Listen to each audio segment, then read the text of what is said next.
Perfecto, muy bien. Vamos ahora a hablar acerca en educación cívica sobre los derechos humanos. Seguramente pues un tema eh, que han escuchado bastante en la televisión, en los medios.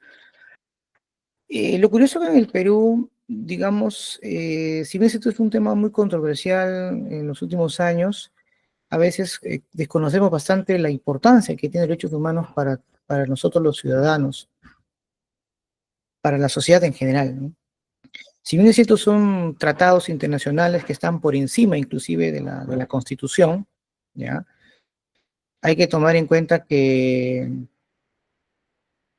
debemos definir exactamente qué entendemos por derechos humanos, que en realidad pues es una facultad que tenemos todos los seres humanos para poder realizar pues, nuestras diversas actividades, que es fundamental, ¿no? Y en un país como el nuestro, donde lamentablemente los derechos humanos no han sido respetados por diferentes gobiernos, porque gran parte pues, de nuestra historia ha sido mmm, ha estado bajo dictaduras, gobiernos represivos, etcétera. Eh, Recién pues hemos vivido algo de democracia a partir de la década de los 80 y hoy en día tenemos un problema gravísimo ya que muchas de nuestras instituciones han sido tomadas por intereses personalistas, tanto en el Congreso como actualmente en el gobierno. Entonces ahí también es un problema gravísimo y ya ha habido, pues, en los meses anteriores una serie de actos que dañan, ¿no?, los derechos humanos de las personas. Entonces tenemos que definir exactamente qué entendemos por derechos humanos. ¿Ya? Bien, vamos a continuar esta parte acá. A ver, esto es interesante. Vamos a leer acá, tal como dice, ¿no? ¿Qué son los derechos humanos? ¿Ya? Y vamos a interpretarlo. ¿Ya? Miren, los derechos humanos son un conjunto de facultades, ¿no?, tanto materiales y espirituales, propias de las personas, que nacen y mueren con ella. Y en cada momento histórico se concretan las exigencias de la dignidad, de la libertad y la igualdad humana.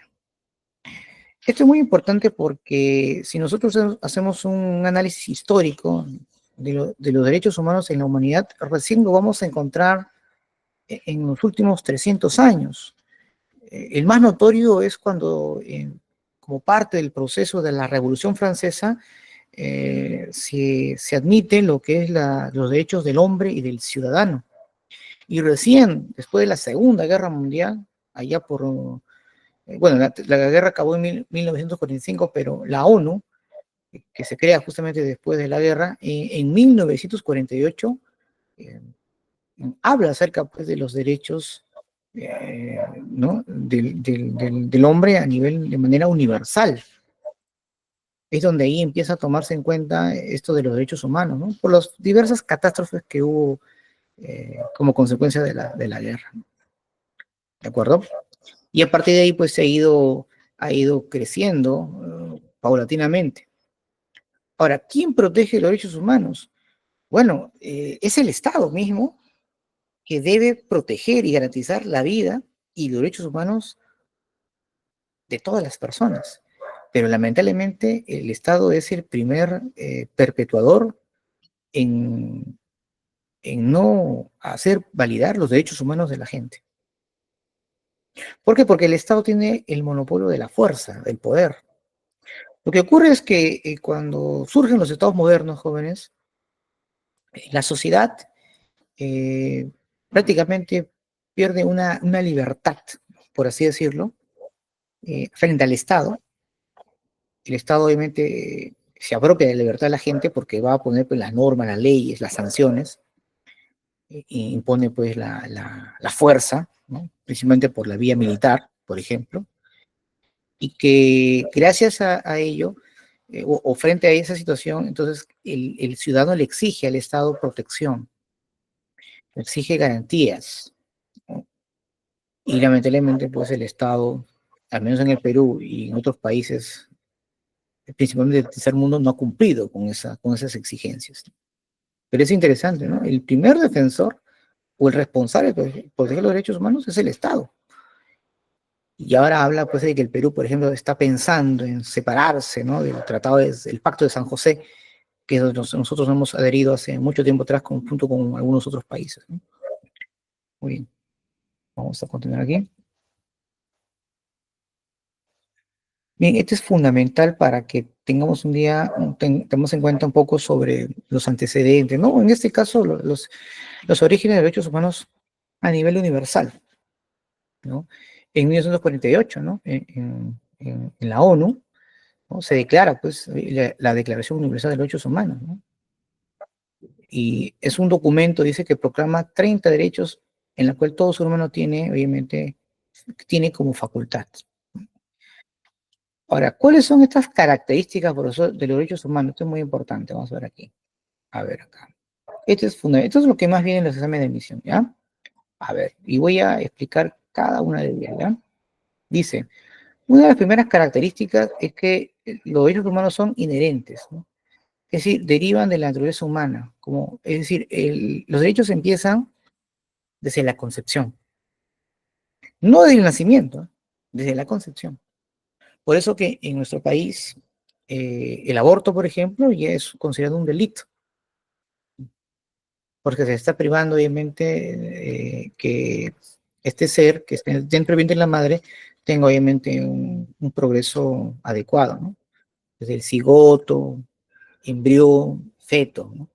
Entonces, el aborto lo que hace es interrumpir. Si derechos humanos son inherentes, entonces es desde la concepción misma. Es propio del ser humano, ¿de acuerdo? Es propio del ser humano. ¿Por qué por eso se dice que los derechos humanos son universales? Porque indistintamente qué régimen de gobierno exista, si es que lo ha firmado ese tratado, qué tipo de creencias religiosas o otras características propias de una nación, estos derechos tienen que ser iguales para todos. Por eso dicen, son comunes para toda persona en cualquier tiempo y espacio, ¿no? No pueden en este caso ser desarraigados.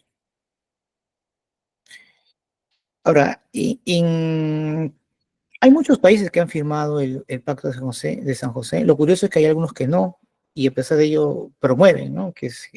O incitan a que se firmen estos tipos de derechos, ¿no? Estados Unidos, por ejemplo, no es parte, ¿no? Em, de los derechos humanos.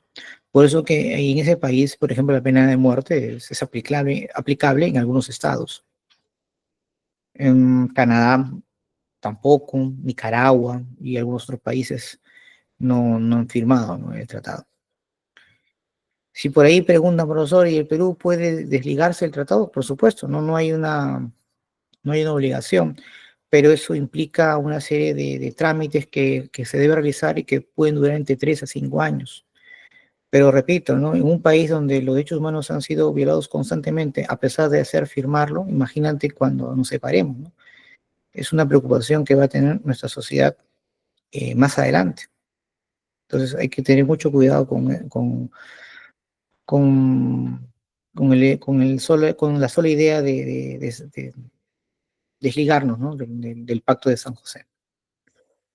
Profesor, ¿por qué se dice que son inalienables? Ajá. Bueno, son derechos que ni la propia persona, ni siquiera el Estado puede enajenar o quitar, ¿no? Vienen con la persona misma. Es un concepto mayormente filosófico y jurídico también, pero que en la práctica pues no ha sido aceptada o no se ha acatado, ¿no? Vemos solamente en países como el nuestro, por ejemplo, que a pesar de haber firmado el Pacto de San José, se cometen una serie de atentados. Leamos un poco de historia, ¿no? En la década de los 80, ¿no? 100.000 personas fallecidas, muertas, por la violencia política que vivió nuestro país en esos años. Em, y vemos también en otros lares del mundo, en el Medio Oriente, lo que está sucediendo en Gaza, por ejemplo, que ahora felizmente ya vemos una luz luego de una serie de actos oscuros, terribles, que se dio a través de un Estado opresor, como es el caso de Israel, por ejemplo, que utiliza pues a la población en Gaza tratando de eliminar a un grupo terrorista genocida como es Hamas. En fin, Entonces, en la práctica vemos casos que eso no se están aplicando, ¿no? El Estado mismo es el que atenta contra la población. ¿Por qué se dice que los derechos humanos son inviolables? Dice, ¿no? Porque no pueden ser violentados, pero cuando eso ocurre, el Estado debe asumir las consecuencias en términos de responsabilidad, ¿no?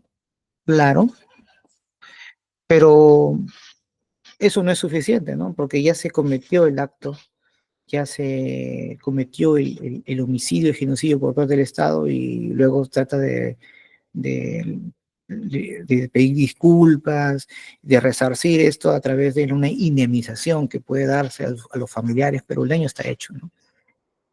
Y eso lamentablemente también se está viendo bastante en muchas partes del mundo. ¿Por qué se dice que los derechos humanos también son imprescriptibles, ¿no? Porque son para toda la vida, ¿no? No tienen fecha de caducidad por motivo alguno, ¿no? Los derechos humanos no pueden tener por ejemplo, mi derecho a la libertad de expresión, mi derecho, por ejemplo, individual, mis creencias no pueden tener una caducidad, ¿no? No puede venir un gobierno diciendo, no, a partir de ahora todos aquellos que no son de esta religión simplemente no van a tener derechos. No hay una caducidad. En la misma Constitución defienden estos derechos o deberían hacerlo y la gente debería conocer, ¿no? Cada uno de esos derechos para poder mantenerse firme en esta serie de atribuciones que nos pertenecen, ¿no? Como ciudadanos. ¿Y por qué son progresivos? Porque obviamente cada vez, de acuerdo a las situaciones o circunstancias de nuestra sociedad, van cambiando, van modificándose, van perfeccionándose, ¿no? Los derechos humanos, ahora vamos a verlo más adelante, tienen una serie de etapas, ¿no? O sea, hablan de lo que son derechos humanos de primera generación, segunda generación, tercera generación. Entonces son derechos que obviamente vamos a ir adhiriendo con el paso del tiempo. Por ejemplo, los primeros derechos humanos, desde el siglo XVIII y XIX, era pues derecho a la vida. Miren, ¿ya? Ese es un derecho que hemos ido adquiriendo. Luego, pues, con el paso del tiempo, empezó a tener mayor fuerza lo que es el derecho al trabajo, a la educación digna. Hoy en día se habla, pues, un derecho básicamente al libre pensamiento, a la determinación de los pueblos. Más adelante, tal vez, un derecho de un mundo mucho más pacífico, donde el cambio climático que nos logra afectar a través se pueda dar una serie de leyes o acciones por parte de los estados para que eso disminuya, etcétera, etcétera, etcétera. Voy a poner un ejemplo. La educación, desde hace mucho tiempo atrás siempre fue elitista. Si nosotros hacemos un estudio histórico de los pueblos, la educación siempre fue para los grupos privilegiados. Recién en el siglo XIX la educación empezó a tener una mayor apertura a las masas populares, permitiendo pues la movilización social, es decir, que a través de la educación uno pueda mejorar su estatus social, que antes eso no existía, por ejemplo. Y por eso se dice pues que son derechos que van progresando con el paso del tiempo, ¿no? Y eso es muy importante, ¿no? Se va a ir mejorando, va a ir perfeccionándose. Recuerden, ¿no? La figura del rey, el monarca, podía decidir la vida de sus súbditos sin juicio alguno. Eso, por ejemplo, ahora eso no se permite, ¿no? O en todo caso es muy difícil ver eso hoy en día. Todo el mundo tiene que pasar por el debido proceso. El Estado garantiza que la persona debe llevar un juicio eh, de manera correcta, de acuerdo a lo que dicen las leyes. Recuerden que, por ejemplo, los que estudian Derecho conocen pues que ninguna persona es culpable hasta que se demuestre su inocencia. Es decir, cuando alguien enjuicia a una persona, la persona no tiene que demostrar su inocencia, al contrario, la que lo juzga, la que lo quiere sentenciar, tiene que demostrar su culpabilidad. Entonces, siempre por eso se dice el presunto, ¿no? Porque hasta que no se compruebe con los hechos, una persona no puede ya ser eh, prejuzgada diciendo que este es un culpable, ¿no? Tiene que obviamente haber ciertas normas, procesos que se deben seguir en ese aspecto. para eso es la justicia, ¿no? Que antes, repito, no existía. El rey, si estaba de mal humor, podía mandar su ejecución. Miren lo que pasó, por ejemplo, el tiempo de los incas, ¿no? El inca, cuando veía pues que sus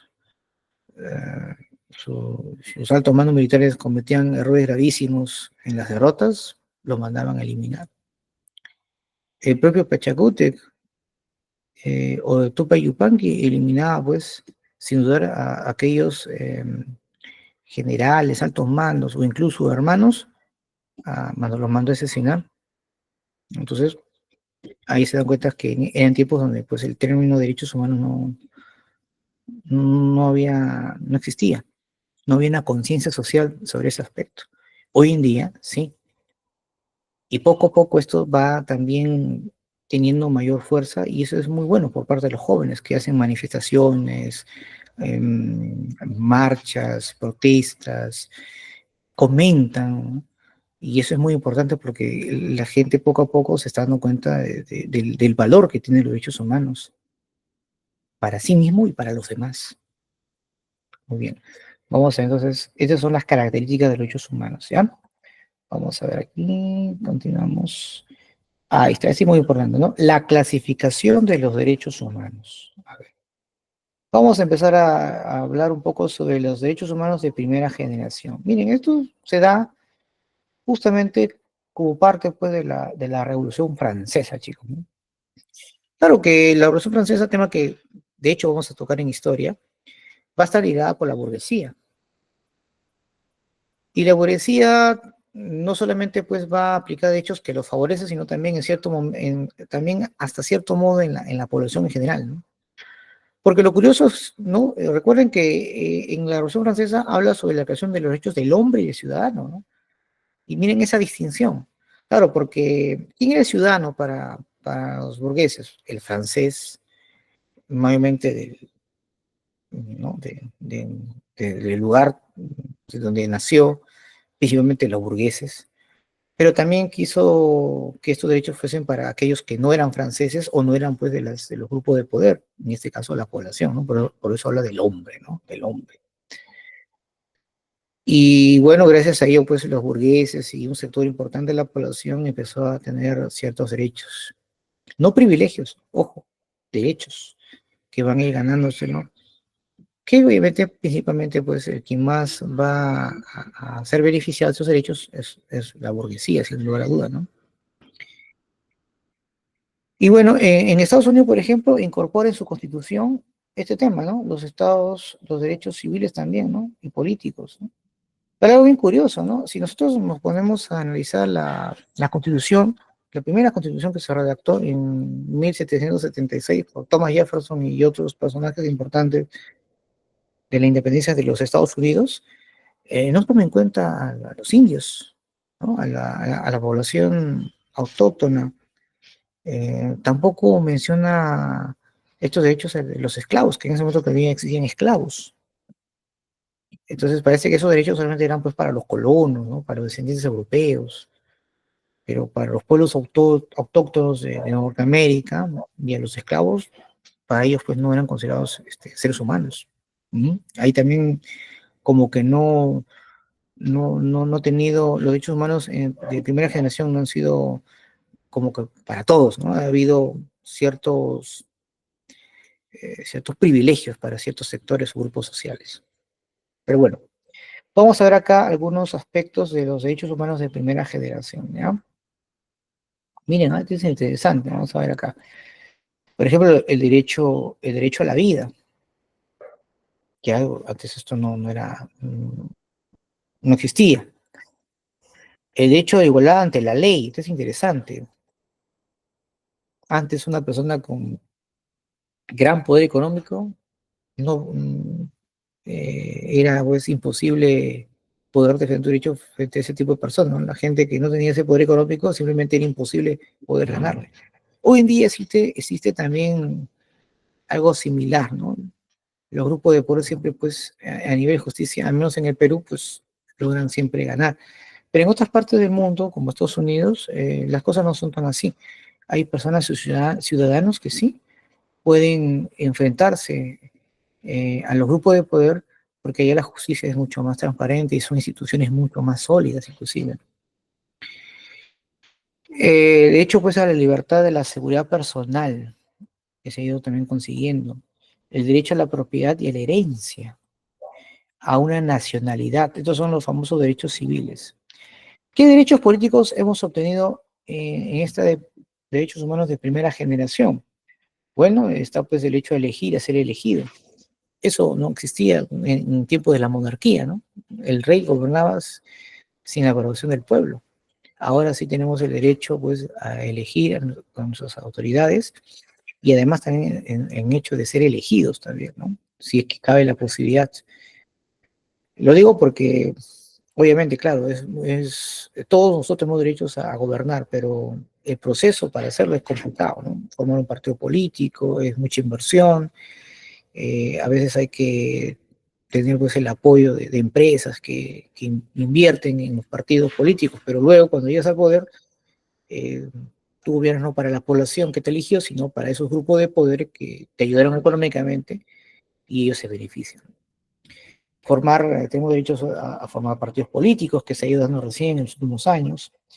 En el caso de Perú, ese derecho lo hemos tenido recién en el siglo XX, el derecho al asilo político. Esto se da a partir de la década 60, 70, donde una persona pues, puede considerarse pues, un perseguido político y por ende pues, busca un asilo en otro país donde le puedan dar un apoyo.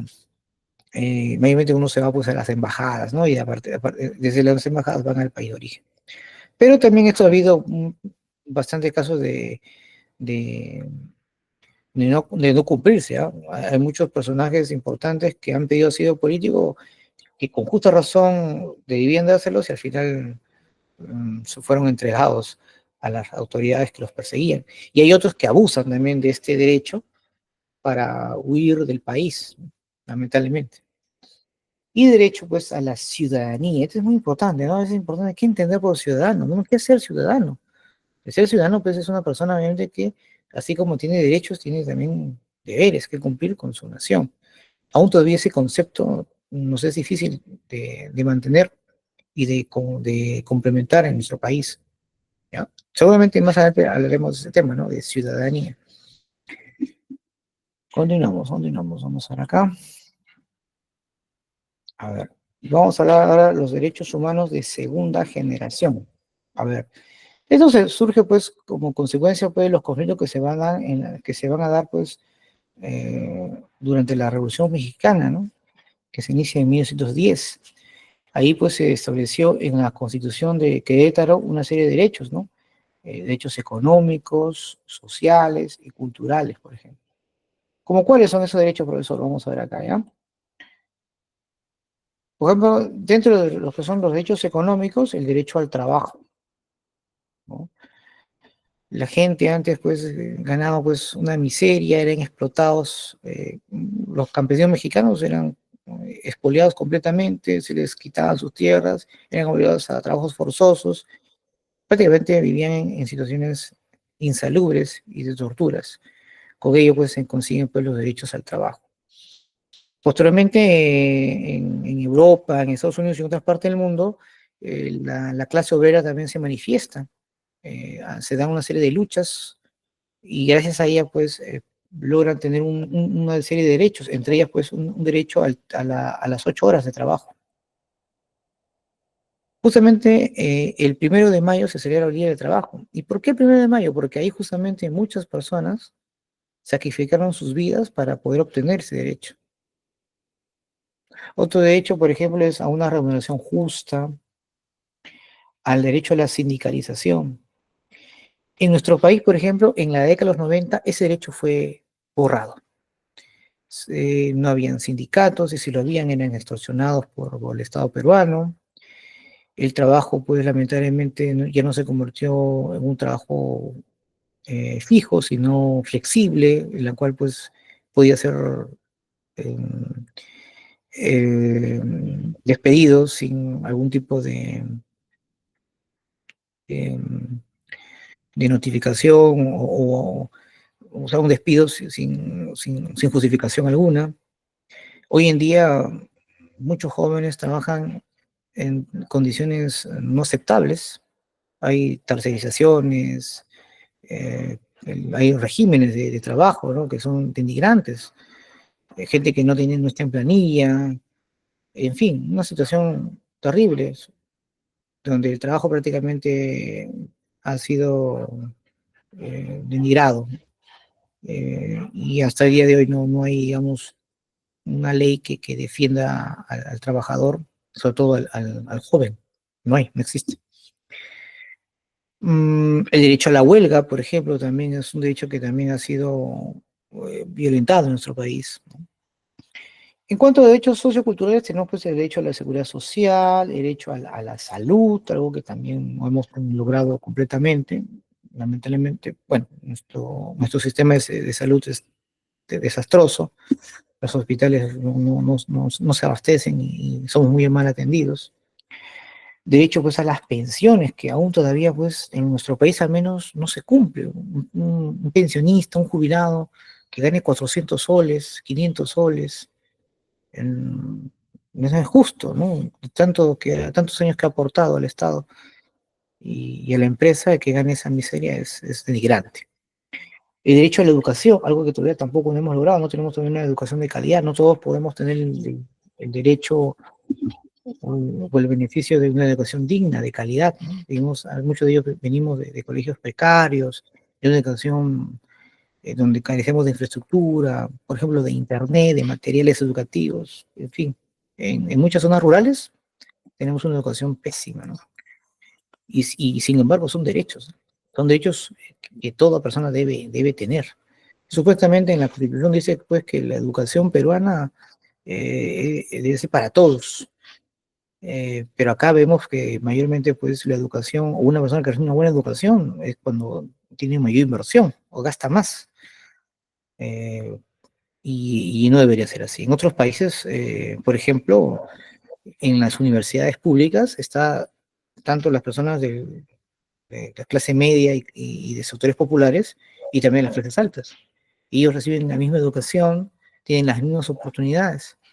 En cambio acá no. Acá hay una segmentación, ¿no?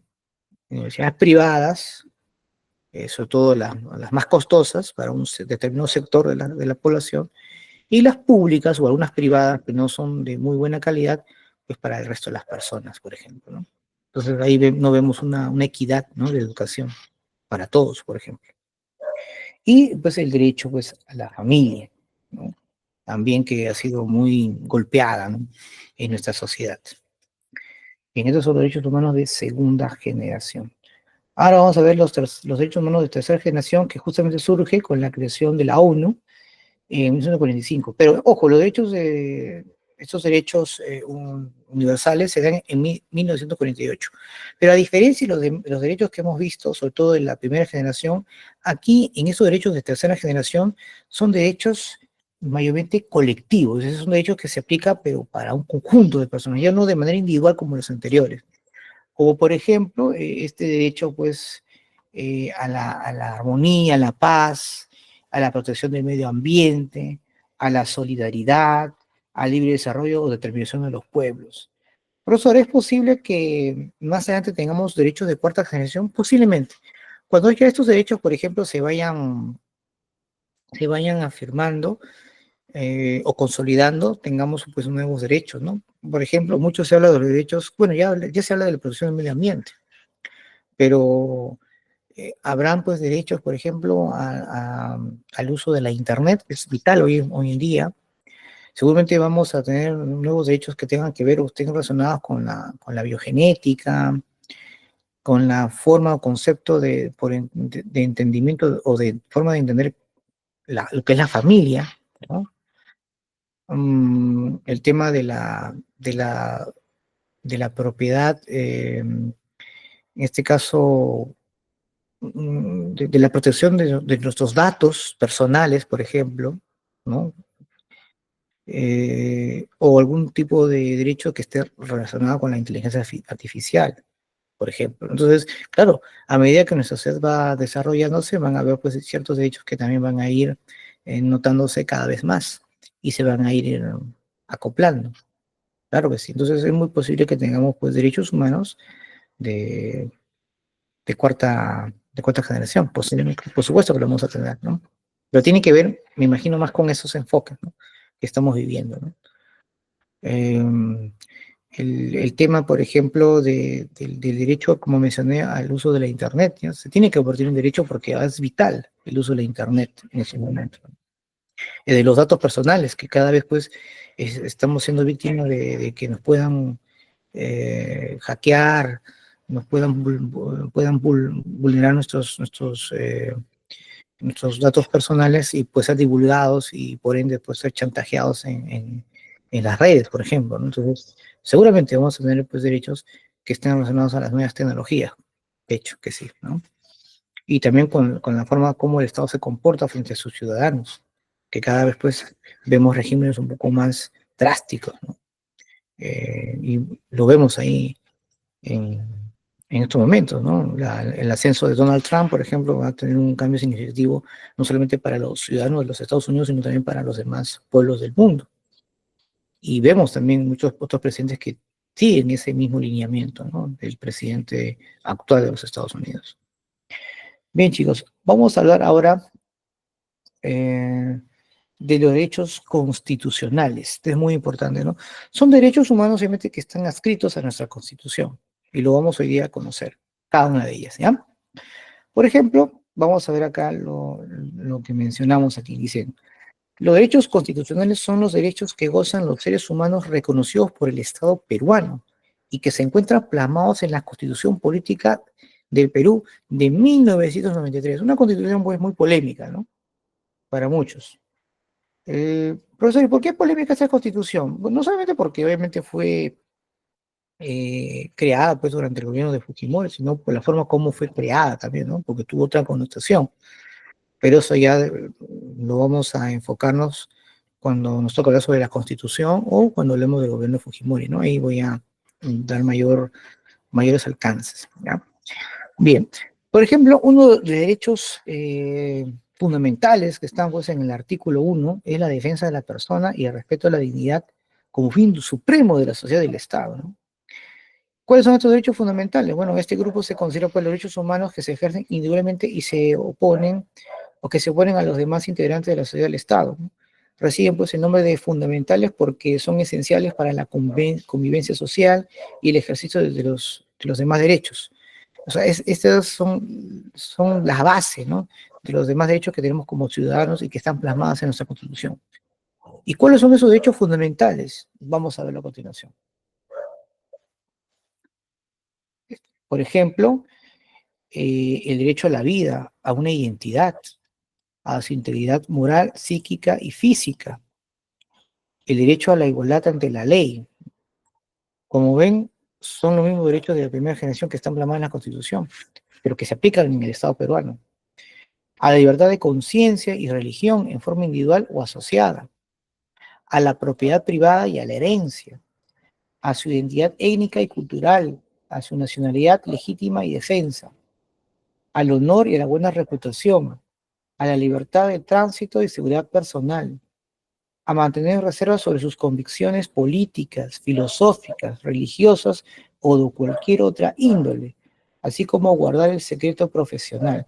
Y a todos estos derechos, jóvenes, lamentablemente hemos visto en los noticieros, en la prensa, que muchas de ellas lamentablemente no se han aplicado o han sido vulnerados.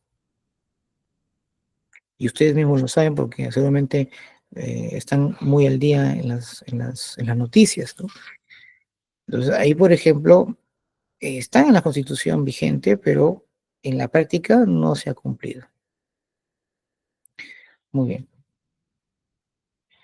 Luego tenemos pues los derechos sociales y económicos, también están en nuestra Constitución, que en la cual pues agrupan derechos que se ejercen fundamentalmente en forma colectiva frente al Estado, en la cual pues nos va a proporcionar pues una serie de adecuados servicios públicos que deberían pues beneficiar, ¿no? a la sociedad, ¿no? Como por ejemplo el derecho pues a la protección del niño, el adolescente y de la madre y el anciano en abandono. Mi pregunta es, ¿eso está ocurriendo? ¿Cuántas madres, por ejemplo, son abandonadas por el Estado? eh, cuántos niños están desprotegidos, están en las calles deambulando y siendo víctimas pues, de adultos en la cual los obligan a trabajar, por ejemplo. Otro derecho, por ejemplo, el derecho a la educación, una educación de calidad que no se da en nuestro país, ¿no? Lo mismo puede ser el derecho al trabajo, a una sindicalización, en negociación colectiva. Por ejemplo, ¿qué ha pasado con las personas que han sido afectadas con los derrames del petróleo de Repsol hace años en Lima y ahora en Piura, por ejemplo? ¿Qué pasó con los ciudadanos que han perdido sus hogares en Ica tras el terremoto de 2007? Aquellas personas que no tienen agua, luz, eh, que son servicios básicos que todo ciudadano debería tener, que es una obligación del Estado proporcionarle. El descanso semanal, anual y remunerado no existe, ¿no? Muy pocas personas tienen el privilegio de estar en planilla y tener vacaciones, remuneraciones. Hay mucha gente que no tiene eso. Trabaja por periodos. Y lo hacen así porque obviamente no quieren pagarles una serie de derechos que les corresponde cuando uno trabaja pues, de manera consecutiva, por ejemplo. El derecho a la salud, a una remuneración equitativa, lamentablemente no se da. Hay casos donde, por ejemplo, en el caso de las mujeres ganan mucho menos que los hombres a pesar de tener el mismo trabajo, por ejemplo. El derecho pues, a la familia o al matrimonio, etcétera, que en este caso es válida, ¿no? Hablo del matrimonio civil, obviamente, ¿no? No del matrimonio religioso. Bien. Luego tenemos aquí los derechos políticos, ¿no? Son aquellos derechos reconocidos por la Constitución, en la cual pues, nos permite como ciudadanos participar de manera directa o indirecta en la política. Esos derechos nos permite tener un cierto estatus de calidad de ciudadano activo y participante, que de hecho pues siempre está inscrito en el padrón electoral, ¿no? Por ejemplo, estos derechos es el derecho a ser elegido o elegir a nuestras autoridades, el voto o el sufragio, al referéndum que lamentablemente este Congreso nos ha quitado, ¿no? Desde hace un par de años atrás, desde 2021, el Congreso nos ha quitado ese derecho al referéndum, ¿no?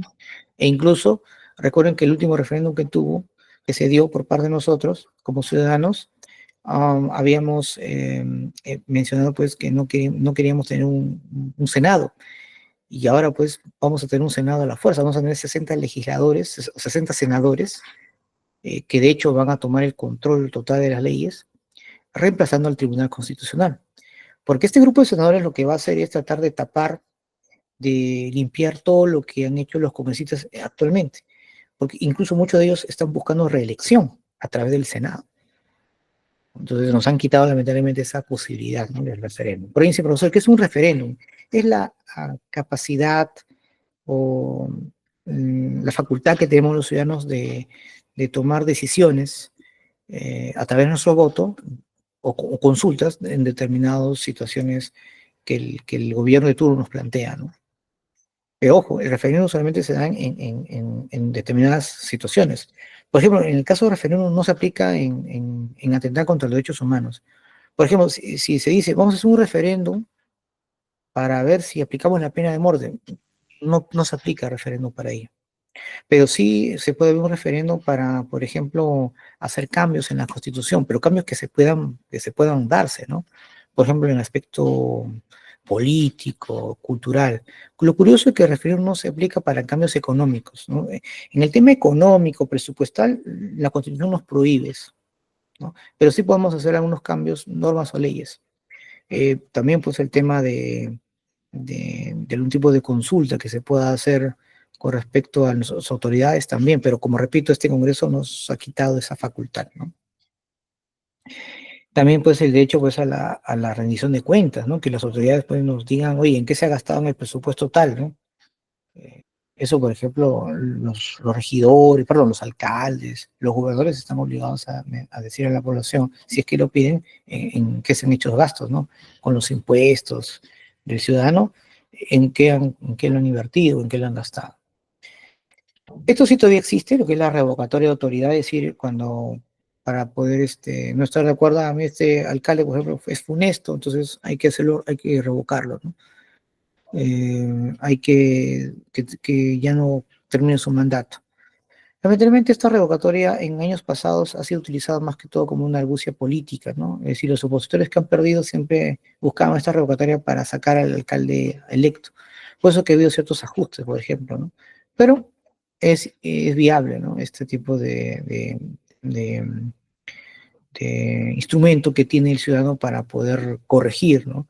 Cuando lo que hizo con su voto, ¿no? Si ha habido una autoridad que no cumplió con sus expectativas, pues tienen la posibilidad de una revocatoria. Tenemos el hecho, pues, en la iniciativa legislativa y, bueno, el asilo político, ¿no? Que acá este personaje lo utilizó, pues, de muy mala manera, ¿no? Porque, sabiendo, pues, su culpabilidad, quiso asilarse el embajador de Uruguay. El embajador de Uruguay se dio cuenta, pues, de que una persona que no tenía sus argumentos para asilarse no eran suficientes, y por eso que no se aplicó, ¿no? Ese asilo político, ¿no? Muy bien. Esto también es muy importante, ¿no? La consulta previa que se va durante el gobierno de Ollanta, ¿no? ¿Qué es la consulta previa? Es la consulta que se le hace a los pueblos para determinadas actividades que el Estado quiere hacer, sobre todo al momento de extraer algún tipo de recurso que está en su territorio, ¿no? Lamentablemente, muchos gobiernos no han aplicado, no han cumplido con esta consulta previa, y como consecuencia han habido, pues, una serie de conflictos sociales tremendos. La mayor cantidad de conflictos sociales en nuestro país tiene que ver con tema medioambiental. Hemos tenido gobiernos muy represivos. Ejemplos, lo que ocurrió durante el segundo gobierno de Alan García, ¿no? El famoso Baguazo, donde murieron muchos civiles y también policías, por ejemplo, ¿no? Como consecuencia de ese conflicto. Entonces, es muy importante la consulta, ¿no? Por ejemplo, se debe consultar a los pueblos con respecto a ello, ¿no? De explotar los recursos naturales en su territorio, emitir una ley, ordenanza que afecta, pues, directamente, que los afecta directamente. El Estado tiene que, eh, de una manera, compensarlos por esa situación, realizar obras de infraestructura que cambiará, pues, el modo de vida de la gente, elaborar políticas públicas que buscan atenderlos, sobre todo con respecto a las necesidades que ellos de repente solicitan, ¿no? Como es el caso de salud o educación. Entonces, estas consultas, pues, los pueblos deben recibir una información completa, didáctica, ¿no? Y en su lengua originaria para que pueda ser entendido, y le permite, pues, evaluar la medida, ¿no? Y hacer sus aportes. Entonces, ahí, en esa manera, pues, la población podrá decir, bueno, sí, estoy de acuerdo o no. Esto es muy importante, sobre todo porque me temo que vamos a tener más adelante nuevos conflictos sociales. De hecho, lo tenemos, sino que en la prensa no los nota, no los muestra, pero vamos a tener conflictos mucho más notorios, sobre todo por el tema de la minería. Recuerden que actualmente, como consecuencia, pues, de las negociaciones, de los acuerdos comerciales que tenemos, sobre todo con China, necesitan muchos de los recursos que el Perú tiene, pero no se explota justamente porque la población no se siente convencida de que eso los va a beneficiar. Y eso, y ese pensamiento lo tienen porque justamente por muchos años las empresas con el apoyo del gobierno de turno han hecho lo que han querido sin consultar a la población, y peor aún, perjudicándolo, ¿no? Derrames, contaminación. Por eso es que hay sectores como Conga, Tía María. Es una bomba de tiempo. En cualquier momento esto puede explotar. Y lo que está haciendo el gobierno y posiblemente los demás gobiernos turnos es que existan leyes o normas que sean mucho más severas, que, que aquellos que realizan, pues, manifestaciones o marchas, cuando se producen estos conflictos sociales, sean catalogados, pues, como terroristas urbanos, como gente que hace una serie de alboroto ¿no? En las calles, y por ende, pues, puedan ser presos. Ya hay muchas personas que están siendo apresadas, muchos líderes, eh, justamente por tener esa serie de manifestaciones que consideran, pues, muy lesivo para su población. Muchos líderes amazónicos asesinados por mineros ilegales, por la tala indiscriminada de personas inescrupulosas, una serie de situaciones. Aquí lo que predomina en el Perú es la economía delictiva, ¿no?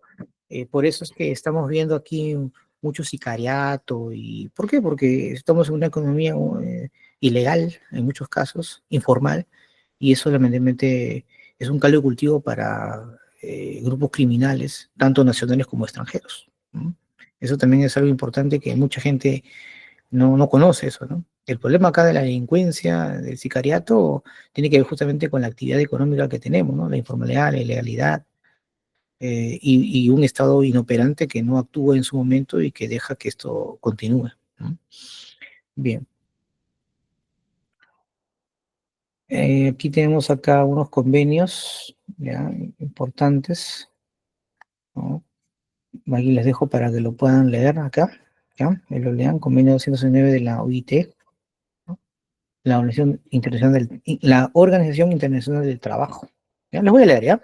Dice: trata pues sobre los pueblos indígenas y tribales de países independientes.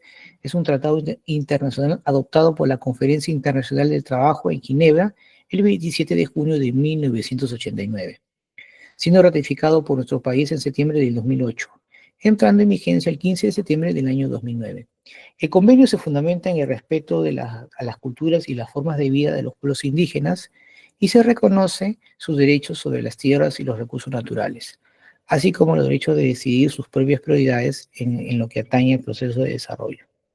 El objetivo del convenio 169 es superar las prácticas discriminatorias que afectan a estos pueblos y hacer posible que participen en la adopción de decisiones que afecten a sus vidas, por lo que los principios fundamentales de consulta previa y participación constituyen su piedra angular.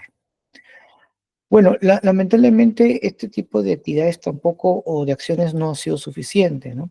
Para empezar, hay mucha gente que todavía sigue llamando a nuestros ciudadanos de estos lugares, en la Amazonía, por ejemplo, o en las zonas andinas, indios. Es un término que ya debería desaparecer de nuestro vocabulario. Es más, ni siquiera ya la palabra indígena debería tener, ¿no? Sino más bien, si queremos darle una denominación, si no le queremos llamar ciudadanos, porque sí lo son, porque muchos de ellos deben tener DNI, o tienen que tener DNI, y son peruanos y peruanas. En todo caso serían pues pueblos originarios, pueblos autóctonos, ¿no? Pero ya en términos indígena, indio, es un término despectivo ya mayormente, ¿no? Que no debería usarse. Y lamentablemente pues vemos que muchos de ellos incluso son los que más sufren cuando ocurren este tipo de conflictos. Y eso lo hemos visto a lo largo de la historia. En la violencia política de la década de los 80, los que más han sufrido son justamente la población andina, ¿no? A los que llaman muchos de ellos campesinos o indios, por ejemplo, ¿no? Que repito, no deberían obviamente existir ese término. Entonces, aún todavía consideramos a muchos de ellos gente que no son ciudadanos. Es lamentable que aún todavía pensemos así, ¿no? Eh, o que hay otros que piensan que son ciudadanos de segunda, tercera o cuarta categoría. Entonces eso tampoco no es válido. El día que podamos tener un Perú integrado como corresponde es porque le damos a todos la categoría de ciudadanía. Mientras no tenga esa categoría, no, el Perú no va a tener ese encuentro entre nosotros. Siempre vamos a estar en divisiones. El Perú todavía se encuentra fragmentado. Hay muchos especialistas, antropólogos, sociólogos, que consideran que el Perú es un conjunto de naciones, cada uno con sus propias características. Pero para que lograr una identidad nacional, tenemos que obviamente darle la categoría de ciudadanos a todos, a cada uno de ellos y ellas en diferentes partes donde se encuentren, en el interior o en los límites de la frontera peruana, ¿no? Entonces, eso es un compromiso que todavía el Estado en sí no ha logrado concretar, darle esa categoría a su población de ciudadanos y ciudadanas. Bien, chicos, hasta aquí pues el tema de educación cívica. Ya vamos a dejar de compartir.